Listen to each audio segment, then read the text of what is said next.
चीन और ताइवान के बीच अमेरिका की एंट्री ने दुनिया को खतरे में डाल दिया है। नैन्सी पेलोसी के दौरे से भड़का चीन लगातार ताइवान को धमका रहा है। अमेरिकी प्रतिनिधि सभा की अध्यक्ष नैन्सी पेलोसी की यात्रा खत्म करने के बाद चीन ने ताइवान से लगे हुए इलाके में सैन्य अभ्यास किया था। नैन्सी पेलोसी ने अपने इस दौरे को सिंगापुर, मलेशिया, दक्षिण कोरिया से होते हुए जापान में खत्म किया था। वहीं चीन पेलोसी और अमेरिका के इस कदम के बाद चुप बैठने के मूड में नहीं।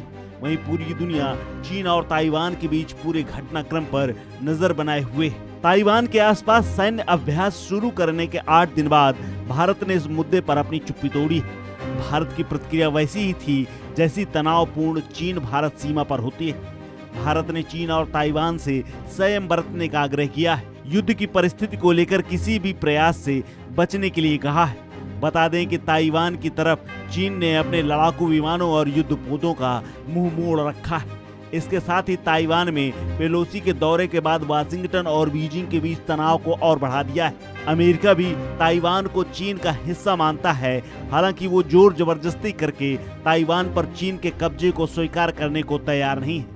चीन को लगता है कि अमेरिका अब अपनी चीन की नीति में बदलाव कर रहा है। इस बीच चीन ताइवान के बीच भी कुछ ऐसे ही हालात बनते नजर आ रहे हैं। वहीं अमेरिका का ये कदम रूस को चीन के और ज्यादा करीब ला सकता है। वहीं दूसरी तरफ भारत हिंद और प्रशांत क्षेत्र के साथ अधिक जुड़ाव चाहता है। चीन भारत के सबसे बड़े इंपोर्ट और एक्सपोर्ट पार्टनर में से एक है। वहीं चारों ओर से समुद्र से घिरा छोटा देश ताइवान भी भारत के लिए काफी महत्व रखता है। खासकर चीन के साथ सीमा पर तनाव बढ़ने के बाद भारत को ताइवान के साथ व्यापारिक संबंध प्रगाढ़ हुआ है। भारत सेमीकंडक्टर से लेकर मशीनरी तक ताइवान पर निर्भर है। वहीं दूसरी तरफ दक्षिण कोरिया, जापान और चीन के बीच माल के लिए यहीं से रास्ता जाता है।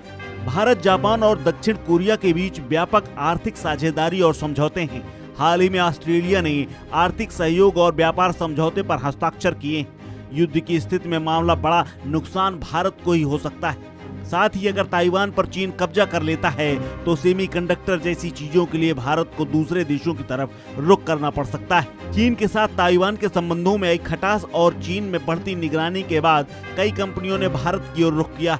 आज के समय में तो फॉक्सकॉन यहीं से मेड इन इंडिया आईफोन बना रही है। हालांकि कार्नेगी इंडिया की माने अभी भी भारत में ताइवान की कंपनियों का निवेश काफी कम है। ग्लोबल मार्केट में अभी ताइवान की करीब 11,000 कंपनियां काम कर रही हैं। इनमें से महज 116 ताइवानी कंपनियों ने ही भारत में पैसे लगाए। भारत में निवेश करने के मामले में ताइवान अभी 32वें स्थान पर है। ताइवान आज सबसे बड़ा चिप उत्पादक देश है। रूस यूक्रेन युद्ध में भले ही चीन रूस के पक्ष में खड़ा रहा हो, लेकिन उसने युद्ध के समर्थन के चलते अपने आर्थिक हितों पर आंच नहीं आने दी।